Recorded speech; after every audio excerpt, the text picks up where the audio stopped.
존경하는 동지 여러분, 사랑하는 대한애국당 동지 여러분, 그리고 저희들 모습을 지켜보고 계시는 애국국민 여러분, 해외 동포 여러분 반갑습니다. 오늘도 추위에도 이렇게 많이 나와주셔서 정말 감사하고 존경합니다. 지금 문재인 정권 미군 주한미군 방위비 분담을 가지고 저 협상이라는 이름 하에 장난치는 거 눈에 보이죠? 이게 뭐하는 짓입니까 여러분? 우리 국민들에게 마치 미국 트럼프 대통령께서 무리하게 우리를 겁박해서 주한미군 주둔비를 우리 함께 떠내기는 것처럼 그렇게 지금 몰아가고 있습니다. 우리는 이 문재인 정부가 하고 있는 일은 1조 이상 9,999억 원 이상 한 푼도 더 못 주겠다고 버티고 있습니다. 그러면서 일부 언론에서 트럼프 대통령이 10억 불 1조 1,300억을 달라고 했다고 이렇게 보도를 하고 있습니다. 여러분, 우리가 분명히 알아야 합니다. 주한미군 주둔비는 6.25 이후에 1991년까지는 단 한 푼도 우리가 내지 않았습니다. 전액 미군이 모든 비용을 다 부담해서 우리와 함께 우리를 지켰습니다.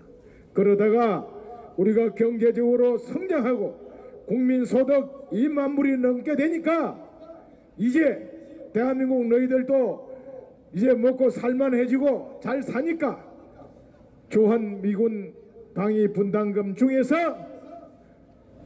한국 근로자들, 자기들이 고용한 한국 근로자들의 인건비, 그리고 주한미군이 주둔하기 위해서 필요한 각종 한국 너희 땅에 건축하는 그 시설비, 그리고 유사시를 대비해서 탄약이라든지 장비 물자를 갖다 놓을 시설, 이런 돈은 좀 지원해야 되지 않느냐, 이렇게 요구를 해서 우리가 그때부터 협상을 해서 조금씩 지원해 주기 시작을 했습니다.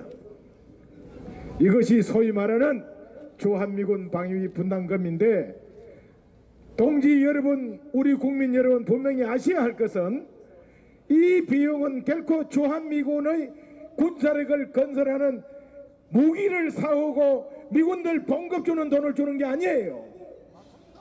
주한미군 시설 경계라든지 여러가지 일을 하는 우리 한국인 중에서 주한미군에 필요한 군무원들, 그분들이 한 11,000명 정도 됩니다.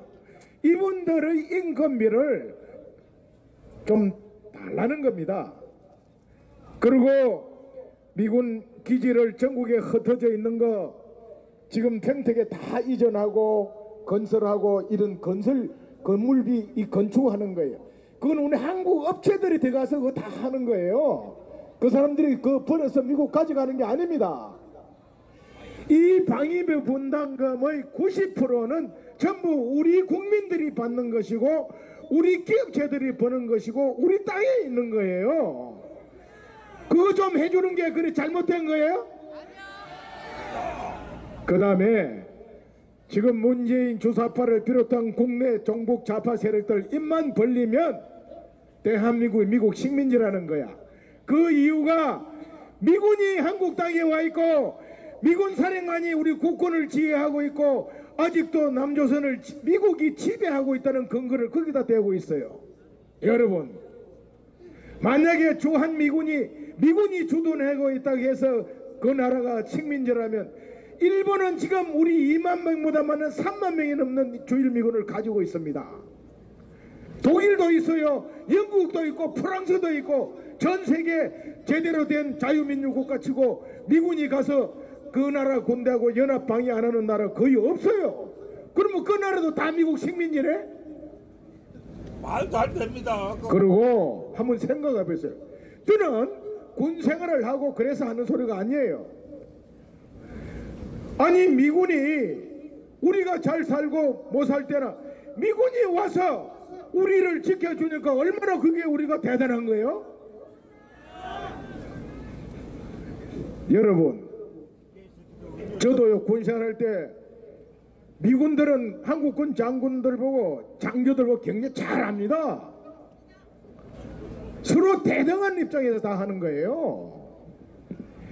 우리가 지금 주한미군 정도를 몰아내고 정말 우리 스스로 자주 국방하려고 그러면요, 지금 국방비 한 48조 되는데 100조를 더도 그거 못합니다. 그런데 무슨 1300억, 이게 대단하게 많은 돈이라고, 그게 무슨 자존심에 걸린 거라고 그거 못 주겠다 이렇게 못을 딱 받고 있다. 이건 뭔 말이냐? 김일성이가 주장하는, 미군이 있기 때문에 김일성이가 정말 전쟁을 못했어요. 우리 먹고 싶어도 우리 국군 장병들도 무서워했죠. 우리 방위병 때문에 못 내려왔던 우스갯소리도 있지만 어쨌든 한미동맹과 주한미군 연합사 체제라는 것은 이 지구상에서 가장 강력하고 가장 효율적이고 가장 값싼, 정말 가장 훌륭한 연합방위 체제입니다 여러분. 이거 그리고 이것을 미국이 요구하고 미군이 요구해서 우리가 할 수 없이 따라가서 그걸 받아들였다 하면은 그래 미국 식민지를 하는 말도 일리가 있어요. 그러나 이승만 대통령께서 6.25 끝날 때 한미 안보 동맹을 체결하자고 해서 이승만 대통령께서 끝까지 요구해서 관철시킨 겁니다. 그 당시 미군 대통령부터 해서 안 하려고 그랬어요. 안 하려고 그랬어요. 그러니까 어떻게 했습니까? 적당하게 종전하고 그냥 나가려니까 이승만 대통령께서 그래 나가라 이 새끼들아, 우리 북진 통일하겠다, 우리 국군단독으로 북진 통일하겠다 급박을 했습니다. 그러면서 거제도 방공포로까지 그냥 싹 석방시켜 버린 거예요. 여기에 미국 조야가 지도부 화들짝 놀래가지고 이승만 대통령 요구대로 안보동맹 체결한 거예요. 그러면서 그 당시에 미국 조야의 신문에는 어떻게 나냐, 이건 노예 계약이라고 해서 그 사람들이, 말도 안 돼요. 미국 사람들이 이거는 노예 계약을 했다고 비판했던 게 한미 안보 동맹입니다 여러분. 그러면서 이승만 대통령께서 하신 말씀이 이 조약으로 한미 안보 조약을 해서 우리 자손들이 누대에 걸쳐서 이 조약을 혜택을 볼 거라고 얘기를 했습니다. 그분이 예언이 맞았잖아요. 그래서 지난 70년간 전쟁이 없었기 때문에 우리가 평화 속에서 오늘을 이 경제 번영을 와서 전 세계가 자랑하던, 얼마 전까지 전 세계가 자랑하던 자유 대한민국 세계 10대 경제대국을 건설하는 핵심 아니에요? 네, 감사합니다. 그게 김일성이가 이 구도를 깨지 않고는 우리를 적할 수가 없는 거예요. 그래서 자꾸만 미군을, 대한민국을 미제가 지배하는 미식민지다, 대한민국은 미군이 주둔해서 아직도 미식민지 상태다, 우리 민족끼리 힘을 합쳐 미군 몰아내고 우리 민족끼리 통일하자고 가르친 것을 멀쩡한 대한민국을 이끌어가는 대통령이라는 작자와 그 측근들, 이 핵심 세력들이 그거를 맞다고 하면서 관철시키려고 하는 것이 바로 지금 전시작전 통제권 내놔라, 방위비 분담금 9,999만원 조에는 안 못 주겠다, 이런 소리를 하고 있는 저변에 그게 깔려있다고 저는 생각합니다 여러분. 그래서 오늘 우리가 모여서 주한미군 문제를 가지고 우리 국민들한테 있는 그대로 진실을 알려서 절대로 미군이 주둔하기 때문에 대한민국 미국 식민이다 하는 것은 김일성이가 우리를 먹기 위해서 가르친 내용이니까 절대 여기서 속아서는 안 되는 겁니다. 지금 주한미국 한미동맹 연합사 체계 같은 것을 갖추려면은 100억 1000억 줘도 그런 거 못 만드는 거예요. 그걸 우리 선배들이 정말 우리가 요구해서 만든 것이고 미국은 할 수 없이 우리 요구에 따라서 따라온 것 뿐이에요. 그래서 오늘 여러분들 이렇게 오셨는데 이 시간 이후에 존경하는 국민 여러분, 해외 동포 여러분, 그리고 이 나라를 이끌어가는 멍텅구리 같은 당신들 제발 이 꿈에서 깨어나세요. 한미동맹은 반드시 사수하자. 사수하자. 사수하자. 방위미 분당의 협상 하루빨리 종결해라. 종결해라. 종결해라. 한미동맹 영원하다. 영원하라. 영원하라. 감사합니다.